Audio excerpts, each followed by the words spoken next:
Hello and welcome everyone. We are here today at one Michelin-starred gastropub, The Harwood Arms, and we are here with head chef Jake Leach. Hello. Hello. How are you? You're very good, thank you. Good. So it's been a couple of months, but I'd like to start by saying congratulations on retaining your Michelin star. Oh, thank you. That is good. Big few there. Must have been a great feeling. Yeah, very good, Good. Did you have any doubts in your mind that you would retain it? No, I don't think so. We've been working pretty hard, and I think we've been trying to improve things. I don't think we've been going backwards. So, no, I didn't have a doubt, but it's always there in the back of your mind. Always something to think about. Of course. I mean, taking over from anyone is always a bit of a challenge. How have you managed to make your mark on the menu and the offering here since you took over? I think, well, when we first opened, it was all about just getting open and making sure we're happy with everything, because whereas I was meant to have a transition period, the week I started, we closed for 3 months, or we closed for a lockdown basically. So there was no transition period, and it was like, right, now you have to open, but the people that used to work here no longer work here. So that was tough, and opening was hard for everyone.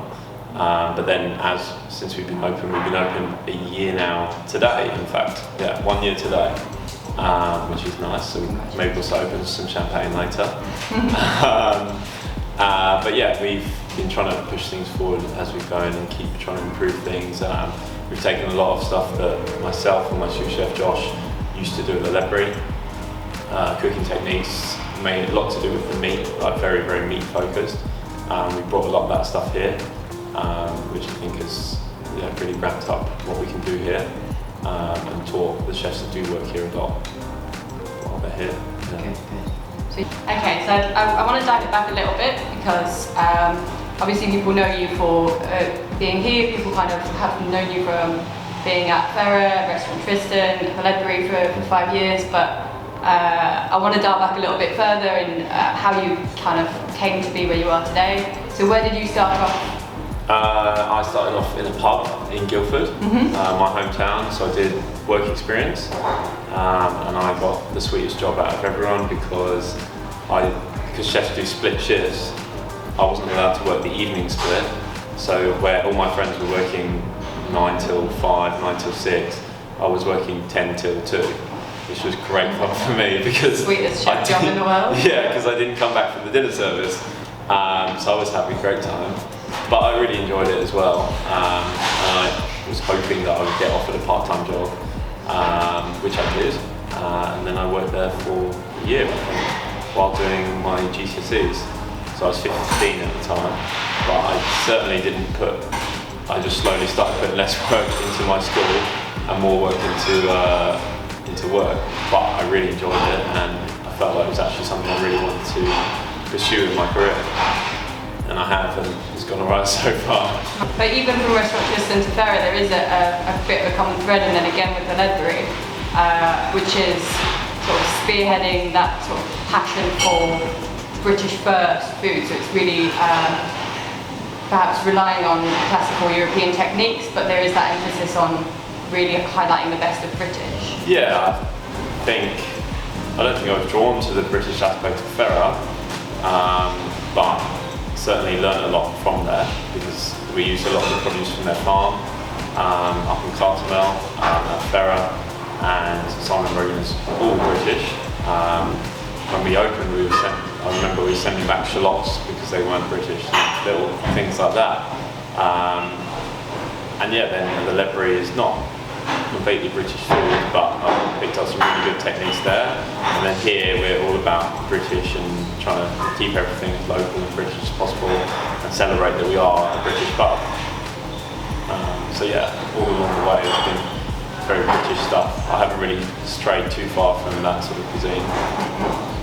I mean, now you're at the head of a Michelin-starred gastropub, which is kind of like the height of British food, really. What are your feelings as to the state of the sort of gastropub industry, and where it's come from and where it's going? Well, I enjoy sitting in gastropubs, but they are have been over the years a bit of a dying breed, and I think now, especially in this current climate, you have to do something that separates you from the rest. Like what we try and do here, or some of the best pubs in the country, are ones that are very, very food focused now and put all their effort into that. And I think it's quite hard for people just to get by on being a pub that serves food, because you have to be doing something different from the next pub down the road, because everything costs more and stuff. Everything costs more now, and you've got to set yourself apart from the rest so that you can succeed. You touched upon the rising costs, or I mean, you implied that. How have rising costs affected you here at the Harwood Arms? Is it something that's kind of affected your prices that you've had to pass on or absorb? Like, what's the impact been for you? Yeah, so since we reopened, we've raised the price twice already, all within inflation. So we've raised it twice within the standard inflation with everything that's going up basically, and now we're possibly looking at what we're going to do next, because the last month everything's gone up in price. So oil, for example, was £28 a litre, £28 for 20 litres. It's now double the price, and so the cost is going somewhere, and at the moment it's going to us. We are going to have to look at passing that on.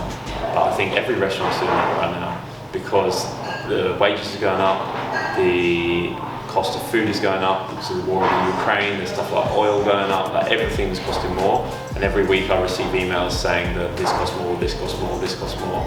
So at some point over the next few weeks we will have to decide whether we're going to pass that on or what we're going to do about it. Because we can't, as a business, we have to function properly, really. And it's a lot harder now than it was 2 years ago, before COVID and before this Ukraine war. So we're just trying to adjust to the current climate, basically. Yeah. I mean, we were chatting before the interview and you were saying how busy you are, so there is that sentiment, I think, within the industry that although costs are rising, people do still want to eat out and people do still want to go to the good places, so it might be that you can pass that cost on and people are willing to accept. Yeah, that is the hope, and it's probably what we'll have to do.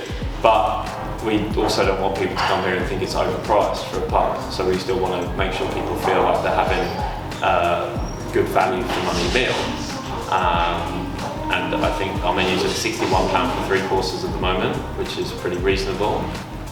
It's in line with most restaurants of that sort of calibre, and we do offer good food and good service. So yeah, we have passed some of the costs along, and we'll see how we go in the future, really. Yes, hoping it continues to go well. Obviously, there's another topic that's a little bit unavoidable at the moment whenever you talk to people in hospitality, and that's the staffing crisis. Have you guys been affected by that? How are you doing in terms of the size and scale of your team at the moment? Yeah, I think since we opened a year ago, we've got a much bigger team now. We also have much more part-time workers, so we have lots of people we can call upon. The staffing has been really good, like the last few months. Like we've been going really well, and it's just trying to keep hold of everyone now. Yeah. But yeah, we do look after our staff, and we're trying to make sure that everyone feels like a team here. So we're just trying to keep building that team, building it a bit more. We had a bit of a sort of split when the Ledbury reopened, and we had quite a few members of staff go over there, which was always planned.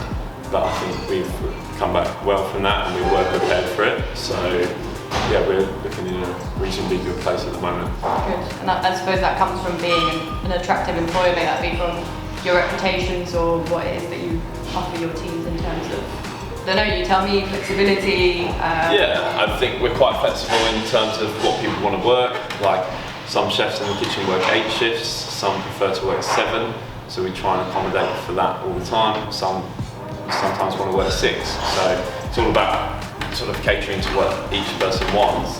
It's not always possible, like people do have holiday, but most of the time we can manage it, and people are happy with the hours they're working, which is good because we want them to be happy, of course. That's good. Is there anything that you're looking forward to? Are there any challenges that lie ahead? Like what lies ahead for you? I think past year has been a massive challenge for everyone. So I think now we're a bit more settled than what we were a year ago, far more organised than what we were. So now we're just trying to improve on that and try and raise the level of the food as much as we can. Now we have good systems in place, good organisation. It's about trying to push ourselves forward more and get a good team of staff that we can do that with. Brilliant. Well, cheers to plain sailing. Or close enough.